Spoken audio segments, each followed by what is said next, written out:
എന്തൊക്കെ അപ്പങ്ങളാണ് നിങ്ങളടുത്തുള്ളത്? ജീവിതത്തിൽ ബിസിനസ്സിൽ സക്സസ് ആവുക എന്നുള്ളത് നിസ്സാര കാര്യമല്ല. അതിനൊരുപാട് കഷ്ടപ്പാടുകളുടെ കഥയുണ്ടാവും. അങ്ങനെ ഒരു ബിസിനസ് വിജയിപ്പിച്ചെടുത്ത ഒരു വനിതയുടെ കഥയാണ് ഇന്ന് പറയാനുള്ളത് എന്നാണ്. അപ്പം ആ വനിതാ സംരംഭകയാണ് പരിചയപ്പെടുത്തുന്നത് അസീനത്ത പടന്നയിലല്ലേ? പടന്നേല് കാസർഗോഡ് ഡിസ്ട്രിക്ട് അല്ലേ? ഓക്കെ. എത്ര വർഷമായി ഈ ബിസിനസ് തുടങ്ങിയിട്ട്? ഈ ബിസിനസ് തുടങ്ങിയിട്ട് 6 വർഷത്തോളമായി. എന്തൊക്കെ അപ്പങ്ങളാണ് നിങ്ങളടുത്തുള്ളത്? കൽമാസ് ഉണ്ട്, കല്ലുമ്മക്കായ്, ഇലയട, കരിയപ്പം, ഇറച്ചിപ്പത്തിരി, മുട്ടയപ്പം, പിന്നെ കല്ലുമ്മക്കായ് അച്ചാർ. ഇനി ഞാൻ ടേസ്റ്റ് ചെയ്യുന്നത് കല്ലുമ്മക്കായ് അച്ചാറാണ്.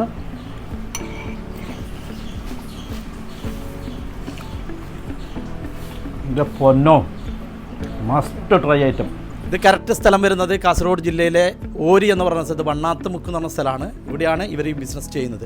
ഒരുപാട് ഐറ്റംസുകളുണ്ട്. മാത്രമല്ല ഇവർ ഇവിടുന്ന് ഏകദേശം കാഞ്ഞങ്ങാട്ടേക്ക് വരെ ഇവർ സപ്ലൈ ചെയ്യുന്നുണ്ട്. അതെങ്ങനെയാണ്? വണ്ടിയിലാണ് കൊണ്ടുപോകുന്നത്? വണ്ടിയിൽ വണ്ടി കൊണ്ട് കൊടുക്കും.